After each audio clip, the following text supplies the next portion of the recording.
Dengan masuk G20 saja, menandakan Indonesia sudah masuk dalam 20 negara dengan ekonomi terbesar di dunia dari 195 negara. Kalau kita mau jujur, banyak negara yang iri pada Indonesia dan terus mengungkit masa lalu Indonesia yang syarat akan kemiskinan. Mereka akan terus mengungkit itu demi mengkerdilkan pola pikir optimis kita. Tapi mereka lupa kalau rakyat Indonesia sudah paham akan hal seperti itu.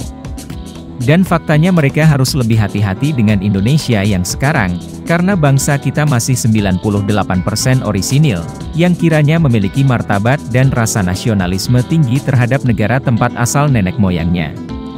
Sekarang rakyat Indonesia siap menggilas siapa saja yang menghina negaranya.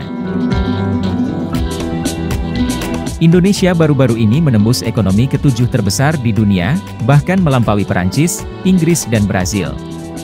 Jadi kalau ada yang bilang Indonesia negara miskin, maka dapat dipastikan ia buta data dan tidak berwawasan luas. Lalu bagaimana dengan PDB per kapita atau nilai produk domestik bruto dibagi dengan jumlah penduduknya?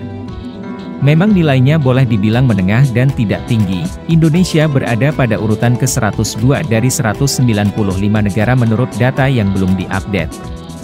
Namun tersiar kabar, setelah diupdate peringkat Indonesia naik ke urutan 97 per Oktober 2022. PDB per kapita adalah gambaran umum kesejahteraan masyarakat di suatu negara. Tapi tahukah kalian bahwa data tersebut tidak selalu make sense dengan real yang terdapat di masyarakat?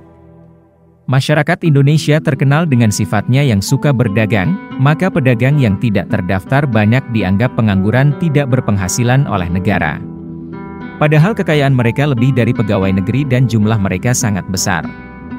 Dan tidak jarang, banyak di antara mereka yang memiliki rumah sendiri dan mobil pribadi. Bukan hanya sampai di situ saja, masyarakat kita juga kerap menyimpan harta kekayaan berupa uang dan perhiasan di rumah sendiri, yang tidak memungkinkan BPS mendata seluruh kekayaan mereka. Per September 2022, BPS mencatat, angka kemiskinan di Indonesia turun di bawah 10%. Meskipun di antara 10% tersebut masih ada yang pura-pura miskin, entah apa yang mereka senangi dari predikat miskin tersebut. Oleh sebab itu jangan heran, di masyarakat kita, tidak jarang orang yang mendapatkan bantuan atau beasiswa, adalah orang yang dinilai sudah berkecukupan secara finansial. Oke, kita katakan saja bahwa orang miskin di Indonesia sekitar 10%. Itu bisa diartikan, dari 10 orang di Indonesia, 1 diantaranya miskin, 5 diantaranya sederhana dan 4 diantaranya kaya. Maka jangan heran jika ada mobil baru dan bermerek di Indonesia, walaupun kita memiliki uang, untuk memilikinya saja kita harus mengantri bahkan sampai berbulan-bulan. Karena saking banyaknya orang yang ingin membelinya. Padahal kapasitas produksi mobil di Indonesia sudah sangat besar. Masih ada lagi kekayaan Indonesia yang tersembunyi di dalam perut buminya, yang sedang diusahakan oleh Presiden Jokowi untuk kesejahteraan rakyat. Ini tersirat dari visi Indonesia Maju 2045, dengan target angka kemiskinan di bawah 1%. Tapi anehnya, ada saja orang-orang yang iri dengan Indonesia mengatakan itu hanya halusinasi. Perlu kami tekankan, yang memprediksi Indonesia menjadi negara maju di tahun 2045 bukan saja pemerintah Indonesia, tapi juga IMF. Yang meramalkan Indonesia akan menjadi negara keempat dengan ekonomi terbesar di dunia, di bawah Cina, India dan Amerika. Ramalan itu bukan seperti ramalan dukun yang bermodalkan jampi-jampi plus tipu-tipu, akan tetapi ramalan yang berlandaskan data fakta yang kuat, serta perhitungan yang rumit. Indonesia menunjukkan tren kenaikan ekonomi yang positif dari tahun ke tahun. Ini semua belum ditambah dengan kemajuan ekonomi setelah infrastruktur terrealisasi seutuhnya. Kalau semua infrastruktur sudah jadi 100%, maka grafik ekonomi kita sekali lagi akan menanjak tajam. Bayangkan saja jika semua sudah terintegrasi. Sampai tahun 2024 saja, 65 bendungan besar baru, dan 4.500 embung untuk irigasi pertanian serta penunjang energi ramah lingkungan sudah bisa digunakan.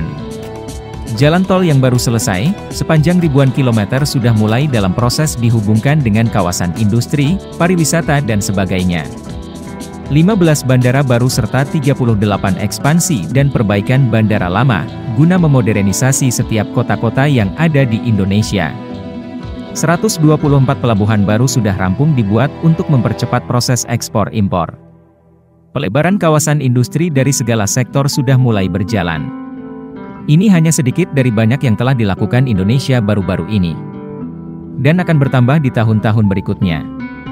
Bukan hanya infrastrukturnya, tapi hukum-hukum internasional yang merugikan Indonesia, karena tidak sesuai dengan esensi Undang-Undang Dasar 1945, habis diobrak-abrik Jokowi. Kenapa Jokowi seberani itu? Sebenarnya kalau kita bisa lebih memperluas wawasan, kita akan tahu kalau negara kita sangat besar dan kaya raya. Banyak negara-negara besar yang memiliki ketergantungan pada Indonesia. Hanya saja kita selama ini berusaha dibutakan oleh kepentingan asing.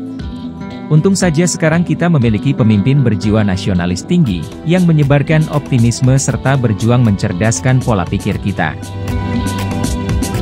Negara tercinta kita Indonesia, adalah tempat yang paling ideal untuk hidup. Di sini kita mendapatkan hak kebebasan untuk menjadi miskin ataupun kaya. Jadi jangan banyak mengeluh jika masih hidup dalam ketidakcukupan.